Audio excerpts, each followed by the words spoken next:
Hey y'all, welcome to Off the Beaten Path. My name is Cush. My name is Breezy. On our podcast, we explore the great outdoors and the Second Amendment with a blend of culture, comedy, and conversation. And oh yeah, I'm making beats.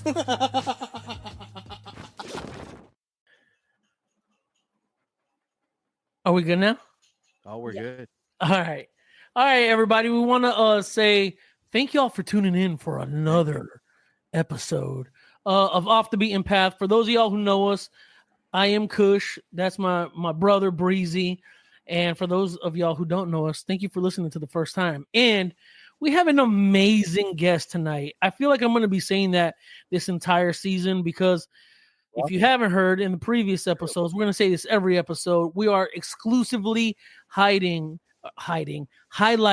women in the shooting sports and in the outdoors. And tonight's guest is none other than Paige Chan. Paige, introduce yourself. Hi, my name is Paige Chan, also known as Paige Chan on Tactical Playground, and I am so happy to be here today. Awesome, and thank you for taking the time out to join us. Yeah, on the show. And I know we discussed this a little bit, but the premise of the show is we're going to talk a little bit about your background, what got you into shooting, but also Breezy is going to be chopping a beat while we have this conversation. Now, to give everybody an update, he did start this beat with, I believe it was Tess, right?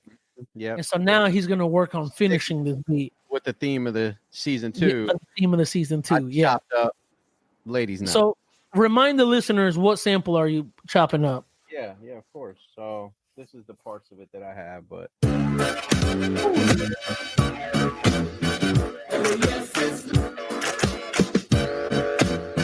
so yeah, he'll be finishing that beat, Paige. Groovy. I'm excited to hear the rest of it. All right, so Paige, I guess let's just jump right into it. You have a pretty cool story because you're actually a new shooter, right? Yes, brand new. Tell us a little bit about that, because most of the women that we've had on this season so far are like high-level shooters, and not saying that you're not, you just have more experience. Tell us about how you got into shooting. So it was all the way back in December where I met David from a family friend. You may know David as Johnny Wynn for Tactical Playground. Yeah, the guy who has a really Bobby Asian accent. Mm-hmm. And so he found out that I liked anime, and he also found out that I was interested in shooting. And at the time, he was kind of interested in it, but he was just dipping his toes in the shooting community. Yeah. And so he asked me if I wanted to learn how to shoot. And originally, I wanted to learn how to shoot because I wanted it for self-defense. I just thought that it was a really important skill to have for shooting. And so that was back in December. We went to the indoor range, we shot with airsoft guns, and then we went to the indoor range, and I tried out for a gun for the first time. And not gonna lie, I was pretty nervous the first time shooting a gun, especially when you jump to from the 22 to the 9. That kickback really gets you. Yeah, it does. Yeah, but to me, I kind of saw it as an adventure, especially in how it was an entirely new area that I'd never explored before. Yeah. And so I kept on coming back to lessons with David, but that gradually grew because David's community grew within the shooting community. And so I was able to meet other friends that also shoot. So a small group of us, a small friend group, we call ourselves Tactical Playground. It's a group of 5 people, but we went from shooting indoor ranges, and then if you know Ace VR, of course, yeah.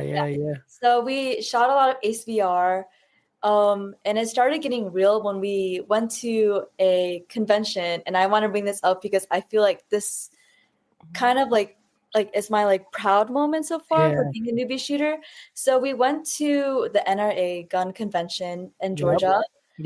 At the Mercedes-Benz. And so the Ace booth had a they had their shooting lines, and you got to be able to try it 3 times, and basically the top 3 shooters got a prize, and the top woman and the top child or like under 18 Yep. would also get a prize.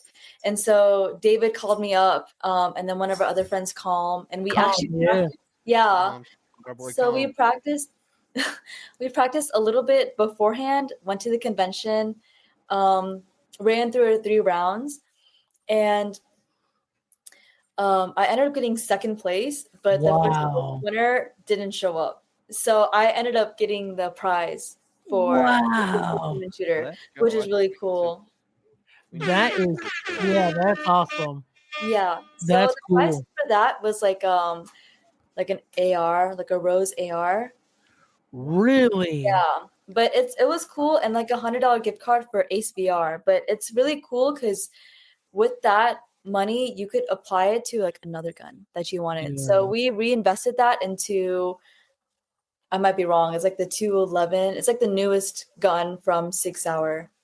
Oh yeah. I know which one you're talking about. Yeah. I can't think about it right off the top. So there's a lot to unpack because you are a new shooter. So you said it was what pushed you into wanting to learn it was personal defense. Now there have been some ladies on our last season express to us that it was because they had a bad experience, or when they go out with their friends, they're really hyper aware about their surroundings. What was it, something specific for you, or was it like we had one guest, she's like, I live alone. I don't ever want to be left in a vulnerable state. Was it something as conscious for you, or was it just like, nah, I need to get into it?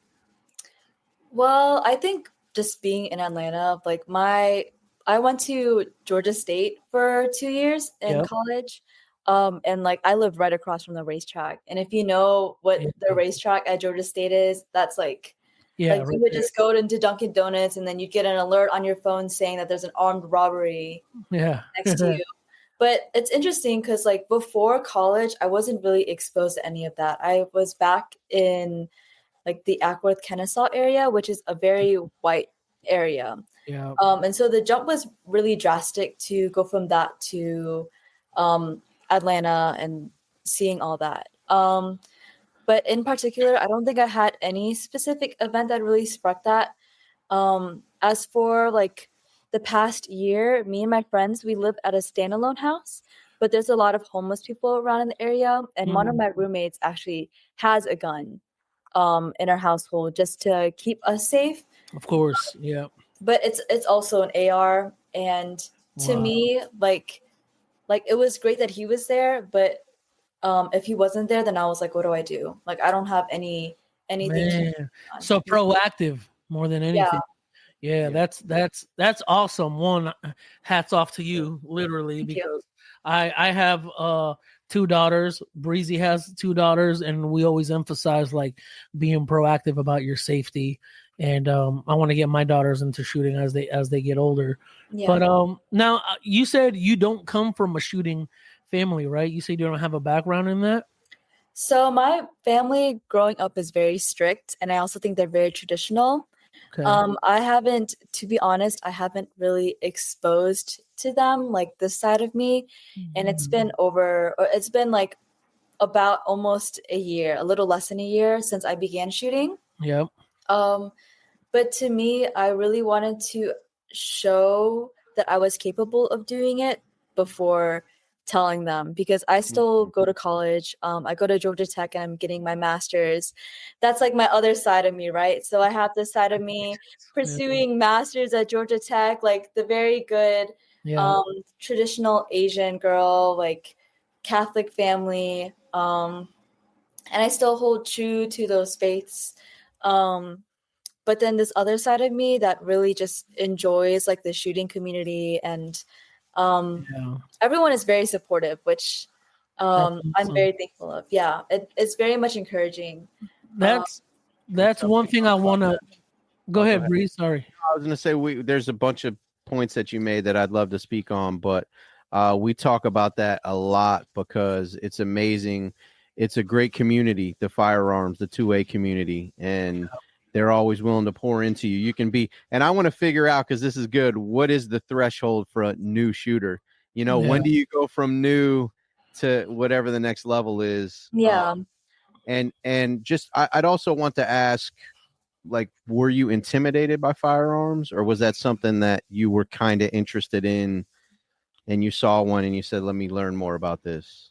Oh no, I was intimidated. I was pretty afraid of guns. The whole concept to me, like I think it's just so surreal to see where I was a year ago versus where I am now. Cause like I feel like I'm like deep in the community. Like I'm taking classes with grandmasters and going to these competitions and shooting and getting into like I just don't think I knew that such a community existed out there.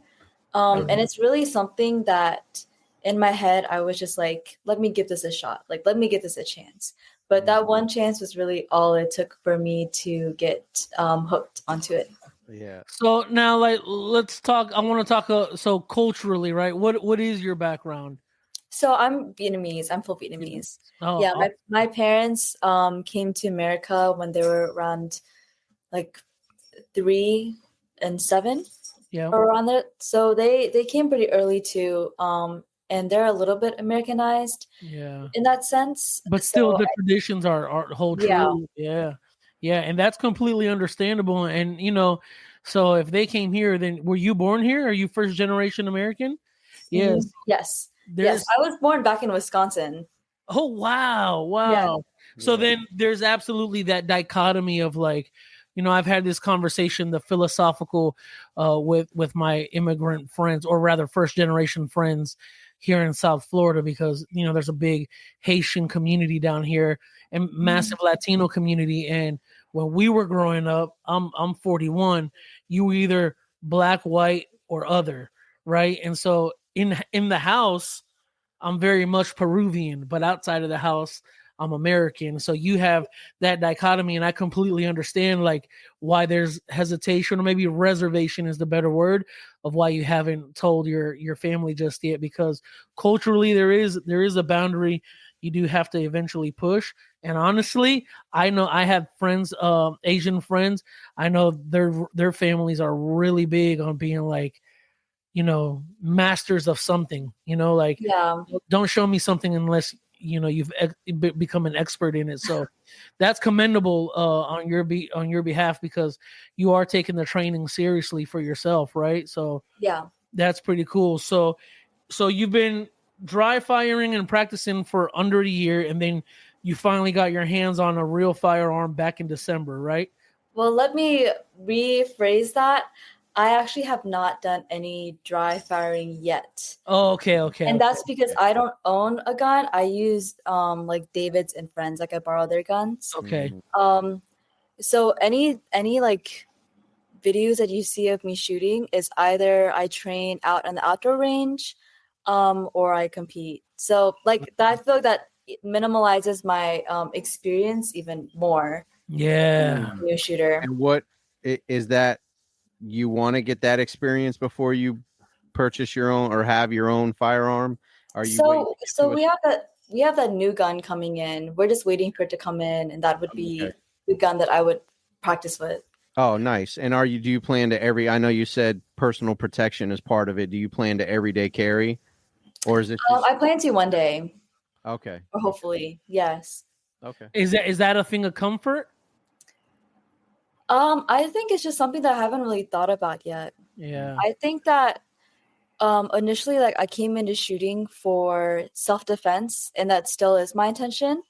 But because my focus has shifted from self-defense to like mastering this skill of competitive shooting, I think my focus is just more towards that area right now, and learning how to essentially be good with a gun first before I'm comfortable carrying it every day. That's awesome. It's cool to hear how you're so aware of it, because some people, they just buy a gun and they're like, I'm going to carry it every day. Okay, cool. Well, how often do you train with it? Once every couple months. And it's like, it doesn't work like that. You got to be proficient with it. And so that's hats off again. Look, literally, there it is. Thank you. So I know you touched on tactical playground a little bit. If you want to just kind of elaborate on that, what it is, what the focus is, what you guys do. So tactical playground, I think, is a lot of things. I'm not so good as narrowing it down as David would be. He's definitely like the main face, but I consider myself like his sidekick. Yeah. So to me, Tactical Playground is firearms, but entertaining. Like we're serious about safety and training and making sure that you do things right, but we also want to make sure that you have fun with it. And it's really nice to see that there's like a lot of people in the community that you just meet. And number one, they're like the ones that I've met, they're all very open and willing to learn. And then two, they have a lot of fun with it. Like you can joke around, you can laugh. Like it's not just all seriousness. It's not very like stifling. Yeah. You can have fun. You're allowed to have fun. Yeah. Yeah. And shout out to David, because the first time I met him, shout out to Danny too. Danny, I love you, my man. Shout out to Daniel. Yeah, Danny's our brother. I love Danny. Every time we see each other, it's always, we try to go for at least a drink and some food. Yeah. But you know, what I was saying is Danny's introduced us to David, and I love like his whole his persona. Johnny Wynn. So yeah. And now you have a persona too now, right? Oh yeah. Wait, do you want me to go get her? Yeah. Go get her. Go get her? Yeah. Hey, I'm Paige Chan, and this is Paige's other persona on Tactical Playground. Yeah, that's awesome. Oh, that's cool. Should have had some sounds ready for that. Yeah, some sparkle sounds. I really like anime and having lots of fun and being also bubbly. That's cool. That's good. So that's your tactical playground persona when you're shooting. Okay. Yeah, that's cool. How has go ahead? Sorry. Oh, I was gonna say, I just think it goes very well with me being a newbie shooter. You know, like the newbie character is like fun and bubbly. Yeah. So. Have you seen a good response to that?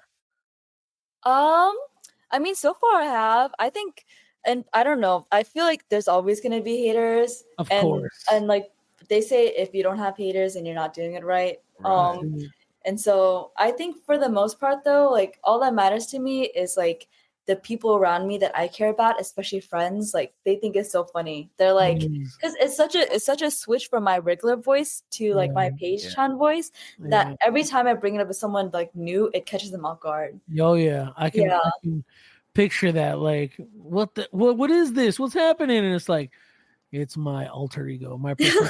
Shout out to my boy Don. I went to audio school with a guy named Don, and he does anime voiceovers. Yeah. Oh wow! Oh, that's really cool. Yeah, I have about 5 alter. I've got a radio guy voice. Do your radio voice? Oh yeah, let's hear it. Gotta tell you, folks. Here on the afternoon drive, Bob, Broccoli, Rockley, Shockley. Little partly cloudy out. Watch out for that traffic over the East Side Bridge. Not bad. Right? That's awesome. I love that. We didn't believe our boy Don at the time. I gotta call him. But yeah, he's like your Dungeon and Dragons type of white guy. He's like, yeah, I want to do anime voiceovers, and we all were just like, what? He goes, I want to dub voiceovers for anime. And fast forward, he has some stuff out on Netflix. He has some stuff out. Yeah, that's incredible. Really proud of him. So it's really cool that you know, like you can jump into character and create content like that, because you know you're gonna identify a whole new demo of young female shooters that love anime, and they'll be like, oh, she seems really cool. I wanna follow her. So hats off. Yeah, there it is. Hats off. You said you're going to Georgia Tech currently? Yes, I am. And you're getting your master's, working on your master's in what? Data analytics. No way. Yeah, it's a pretty big switch because my undergrad was business and finance. Oh, so you're big brain. Okay. Yeah. Business, finance, and like data analytics. So. Yeah. Do you like that side of the gun stuff? Like kind of the numbers and the analytics and because you know it can get super technical on that side too. Like some guys start talking. I consider myself an intermediate shooter, and some guys start talking about just ammo and just things going off the rails, and I'm like, oh man, me like a minute ago. So I don't know if that side of it interests you. So the part that I'm interested in is like specifically like analyzing and data visualization. So like being able to show the data in like a visual way. But that's just because I consider myself like a visually creative person. Yeah. And so I feel like that's like fun in a way. I don't know if I would be interested in that aspect of the gun stuff just because I'm not familiar with it. But I would love to learn about it if y'all had any recommendations on how I could learn more. Yeah, that's cool. I got a book about this thick just on ammunition and weight and metal, and there's just so much information in there. Everything for sure. Yeah. So what does the future hold for you, like as far as because you said your focus shifted from just learning to now what? I'm sorry, I lost that thought. So I can just go through like I don't think I really went into like my shooting journey as well as I could have. Sure, yeah. I know I went into like how I got into it. But in terms of like what my future holds for me, I will say that I am definitely unsure yet. Yeah. I'm figuring that out as I go, but I make it important to not stress too much about the future just because that I know it's not here yet. So I still have some time to plan. But a lot of my life has really changed in the past year. And it's all really because of like meeting David. Like the very first time, it's pretty cool. The very first time that David and I shot together, we took like a selfie together. And the reason why we took a picture together was because there was a double rainbow. Like the very first day we shot together, like there was a double rainbow. Wow. But from there, like we didn't see it as anything. Like I honestly thought that, oh, I'm gonna learn from him a few times. Like now I know how to shoot. But I really learned that it was something that I enjoyed doing. And so I just kept on coming back and coming back. And so going from there to David reaching out and being like, do you want to like grow a business with me? And that's what Tactical Playground is. It's not only entertainment, but it's actually a business that we're growing and we're discovering exactly what we want to do with the business. I feel like everything is growing as we speak, and it's growing a lot faster than I expect. Yeah. So to me, like right now, I'm not really ranked. I would still consider myself like a newbie shooter. Yeah. But I can confidently say that I think that I'm a pretty good newbie shooter. Which makes me very happy to say, because shooting has given me a lot of confidence in a way that I would never expect. Can you talk about that a little bit? Because we've actually had instructors on who have said our goal is to empower women, but we hear that from the instructor side. You're coming in as a new shooter. For you to say that you feel a boost in confidence, what can you just like dive into that a little bit? Yeah, of course. So to me, I love being a student. I think that it is so amazing how almost everyone in this field is willing to help you learn, help you grow. Yeah. Like no one really gatekeeps information, which I think really helps me. And especially in like the small matches that I'm in right now, there are always people who will take the time to come up to me and give me like small tips on like, hey, there's a little bit of movement there, like you could have been more proactive in, or just pointing out small things that I'm like, I take notes in my head. But not only that, it's the way that people give me feedback that I think is really important. Like not only are you just telling me this, they're not just like telling me what to do. They give me tips to improve, and then they give me positive feedback. Like last match, I had a terrible match. I had a jam in my gun. Yep. And I like as a newbie shooter, I haven't had practice in handling malfunctions properly. Right. And so like in all transparency, like I really struggled. It probably took me a minute to finish because I had such a hard time trying to clear that malfunction. And I just couldn't help, like the tears came. I was like, Wow. I feel like really disappointed. But like one of the shooters there, his name is Deshaun. He's like the grandmaster here in Georgia. Really incredible guy. He came up to me, told me what I did wrong, but really encouraged me that like I did the right thing, and like I apologized for crying. He's like, don't apologize. Like it shows that you care. Yeah. And words like that are really empowering, and it's really those moments that stick with you. And it speaks to the expectation you have of yourself. Yeah. So that's really cool. I actually think I saw that episode, or I don't know if it was on Instagram or YouTube, but I saw you guys going into the range, and Deshaun was setting up the match, right? Like with no, this was recent, so it hasn't been aired out yet. But okay. Stay tuned for more on the YouTube if you want to check it out. There's the drop. So what the heck was?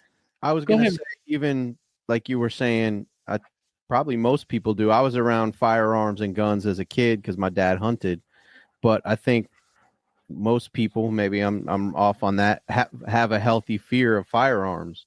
So I think just slaying that dragon, as we say, and overcoming those fears, doing it and getting comfortable with it, there's a confidence there. So I'm wondering, what's your, so far, I know you're new, what's your favorite thing? What are you most comfortable shooting? Comfortable shooting? I wouldn't say I'm comfortable shooting anything. Wow. Yeah. What's your favorite so far? What's your favorite thing to shoot? What do you have the most fun shooting? I honestly can't think of anything specific. Okay. I think that it's just because like every stage is so different. Maybe that's what I enjoy, is always having like a new challenge. Yeah, definitely spices things up. Okay. I can tell you what my biggest fear is that I conquered recently. What's that? So y'all know the rules of like no shoots, right? It's like the white portion of the target that you're not supposed to shoot. Yep. So I was really afraid of shooting those because I had a bad history of hitting those. And once you hit that, right, that's like an automatic 10 points off. Yeah. You have to do 2 makeup alpha shots to make up. And even if you make it up, it just zeroes out the points. You don't get any points from the target. So for a while, I had a history of hitting those. And so I would avoid those by hitting the credit card box up top. Ooh, yeah. But that also didn't work out because since I was afraid of hitting the white, I would end up missing because I would overshoot. But I had a class recently where I actually conquered it. And it was actually with Grandmaster Deshaun, and he was awesome at being a teacher. But it all really came down to him teaching me that it was a mental game. Yeah. And that really put a new perspective because like in our shooting, like you could just see like all my shots were focused on one area. He's like, you have all this space right here and you keep on shooting like away from it. And it's just like the mental game of like, oh, I can't shoot that section, like I have to avoid it. But it's like, no, you shouldn't be thinking like that. You should be focused on your target that you need to shoot, and that's all you need to look at. And so I was able to tackle that. Yeah. That's awesome. Congratulations. That's funny because we need some air horns. Yeah. Oh yeah. Come in fear, leaning into the hard. Well, the conversation we just had was very big on just doing it, just practice, focus on your fundamentals. She actually said, shout out to Tess, she said the fundamentals are money, and it's like, yeah, 100%, because she started off shooting Olympic, which is 177 or 22, right? And she goes, the first time I shot 9mm, it kicked back really, really hard, and I had to adjust. But the fundamentals are pretty much the same. And it was a very informational conversation and interview. But to hear you say, like, just that slight adjustment, like that mental adjustment, was able to improve. I don't know if it's your grouping or your accuracy, or even open up the target for you. That's still an improvement, and that's one of those improvements that it's only happened because your mind was able to say, oh, okay, I can do this. I don't have to focus on just this one thing. And so, yeah, congratulations on that, because the goal of I think anybody who owns a firearm is to be accurate, right? Yeah. You know, we talk about this, or we have talked about this on our previous season. There is a lot of responsibility with owning a firearm, right? Every round that lands, you're responsible for, and every round that doesn't land, you're equally responsible for. So it's cool to hear you speak and talk about your experience. Have you shot? So I heard you say you did get to shoot an AR. Is that correct? You Yes, said it. so I've shot an AR before. I think I mainly have shot only pistols. Yeah. Like several different kinds of pistols. And then I've shot a shotgun one time, and that kickback is like powerful. I think it ended up leaving like a mark on me once I took that one shot. Yeah. Yeah. That makes sense. That was actually that's from shooting a shotgun right there. You see? I was actually going to ask you if you had ever shot a shotgun, because you know, there's several disciplines within shooting sports. There is skeet shooting, there is the 3-gun matches, there's the what is it? USPSA. Yep. That's the one that I participate in right now. Okay. That's awesome. So you are planning on doing that competitively as well? Yes. I think that it is a long-term goal of mine to be placed somewhere high, hopefully to better my skills in that sense. I think that's all I've been really shooting in. It's like limited optics for USPSA matches. Yep. Yeah. Wow. So you're saying we're going to have you on in another year, and you're going to tell us how the competition shooting's going. Yep. Yeah. She's going to be like, guys, like, listen, remember when I was a newbie? You got to catch me a year later, see how my progress is. Yeah. She's like, now 50,000 rounds later, now I'm a grandmaster. Yeah. That's awesome. Yeah. I don't, Breeze, do you have any questions you want to ask? No, I mean, I think she touched on it, just what your goals are. Do you have like in your head, because I know sometimes Cush has said it before, like he's a very extreme guy. Are you just taking it day by day, or are there things that you're conscious of, like, I need to get better at this? Like, this is something I'm actively working on. Or is it like every time I go, I get feedback, like you said, I implemented it, and then, you know, I get better as I go? Yeah. I think I have several long-term goals. But it's definitely, like you said, it's like a day-by-day thing. Yeah. Ultimately, just finding and figuring out what makes me happy. Mm-hmm. Tactical Playground is like my first attempt at like growing a business, and so of course I would love to see Tactical Playground become something bigger. I also have this master's degree that I'm pursuing, so I'm just seeing where that takes me. Sure.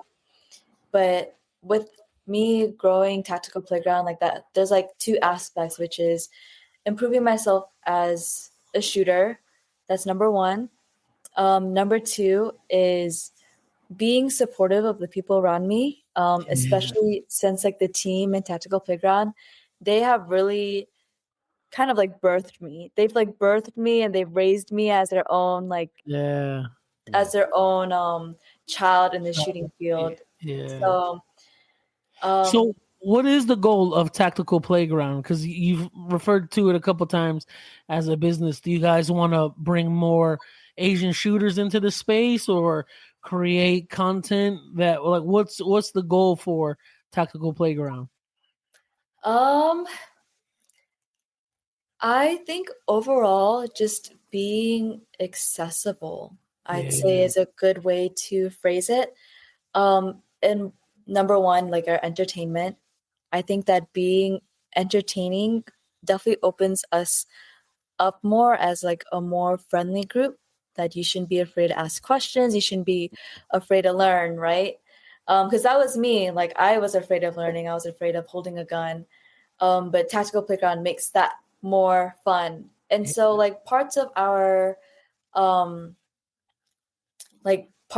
Playground that we're working on is like making that education accessible. So like whether it be connecting you to classes with grandmasters that you want to do, or just even learning in your own time with like videos that we provide, or instructions. Like just today, actually, we had our first like class.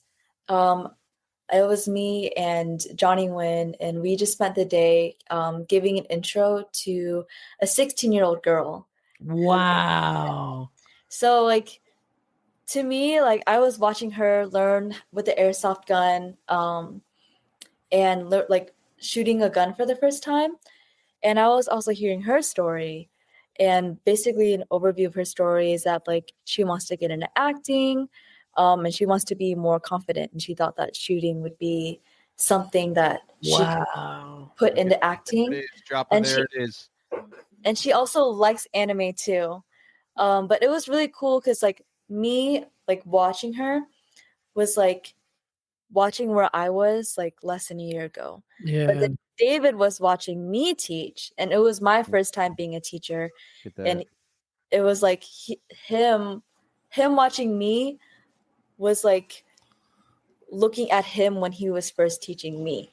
Yeah. Yeah. That chain was like pretty cool. Yeah. But like overall, like being able to teach someone else and to see her face, like she just every time she talked to me, like I felt like her face lit up a little bit.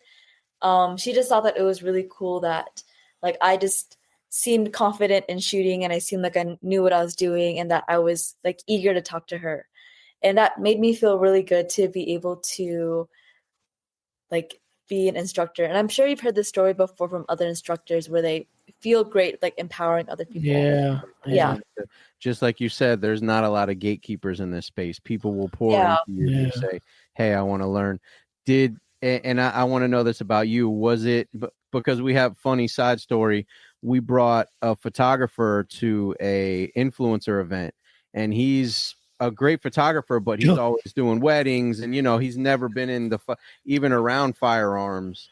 Yeah. And we told him, we're like, he was very like timid. Should I go? We're like, dude, go ahead. And they were very like, come on, man. Let's and showed him and got him comfortable. And he looked like Ralphie when he got the Red Ryder BB gun in a Christmas store. Like his face when guys, this is amazing. His face like sparkled. Talked about on our trip home from Texas. I gotta get a firearm now. And it was like that switch went off, and I'm wondering, did that switch go off for you when you first shot? And then was it cool seeing that with the girl, the young lady, I should say, that you were instructing? Did you see that? Were you like, wow, that was me a year ago? Yeah. Less than a year ago. Yeah. I actually, well, I don't know for sure, but based on what I saw, it seemed like she enjoyed it, because she was actually like a pretty natural at whatever I taught her. She picked up really quickly. Nice. And like her mom is really sweet too. Her mom was like, she looks really happy. Like she waved to me and smiled. But for me, I think my sparkle came later. And that's just because like initially at the beginning, I was more so confused. And I think that very much goes with like people are always afraid of something that they're not familiar with, right? Yeah. And so for me, like no exposure to guns at all. Shoots a gun for the first time.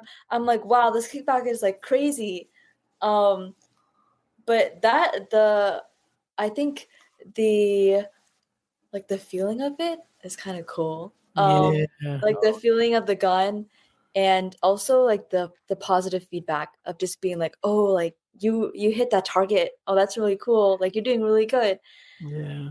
And that part also gets you hooked. Positive reinforcement. Yes. And like you said, instant feedback. You can see what's happening as soon as you do it. Instant gratification. You get that like instant dopamine, just shooting and seeing like, oh, I hit 2 alphas, or I hit those targets while like moving and shooting. Last time we went to the gun range, Breezy, remember the RSO? You were like, toon, toon, toon, toon. You're like, oh, got one dead center. And he was like, there's still another 10 rounds in that magazine. Well, man, you ain't gotta be so negative. Like, I'm pacing myself, all right? yeah, we're practicing here. Our off to a job is to good get start, better. all right? That's awesome. Yeah. Well, I love your yeah, I love your story. I love that. I really love that you're a new shooter entering the space, and you already with Tactical Playground. What you and David are doing is awesome, and I love. Obviously, everyone loves the humor, right? It's always because there's so many people in the space that. I mean, there is a certain level of seriousness to it, right? That you are handling a firearm. There is a responsibility, and there is very high level of expectation of discipline that comes with that. Yeah. But we're not all veterans. We're not all law enforcement officers. We're not first responders. Some and hats off to those who are, but there's the Second Amendment is for there it is. That's the Yep. Hats off. Second Amendment is for everybody, and it doesn't matter what your background is, what your walk of life is. If you decide, man, I want to get into shooting, there is a starting point for everybody. So I want to say thank you for coming on the show. We appreciate it. Go ahead. Bree, do you have any questions? No, that was pretty much it. I was just gonna say, how can people find you? How can they connect and find Tactical Playground? Oh yeah. So Tactical Playground, you can find us on Instagram, YouTube, and we're about to launch our site soon. So that's really exciting. Is it just Tactical Playground or? So our Instagram and YouTube is Tactical Playground HQ. And I'm pretty sure our website is just www.tacticalplaygroundhq.com. But it hasn't been published yet. But we will plan to put that out, which is really exciting. Awesome. Yes. Well, Paige, we want to say thank you for joining us on this podcast, for this conversation. For the listeners out there, if it's 2025, if you don't have video, please, drop us a review, leave us a like, comment. This show is to empower not only first-time shooters, but this entire season is dedicated to the women who are blazing trails and also entering the space to learn self-protection, self-defense, and just sharpen their skills and teach the next generation of female shooters or anyone in the shooting sports empowerment and a new discipline. So Paige, thank you. There, hats off. Hats off. Hey, can we get the spin around alter ego to end it? Oh yeah. Wait, let me go get her again. Yeah. All right, guys, Paige Chan is back. I just wanted to say thank you so much for having me here today. I had so much fun and it was so sugoi. Yeah.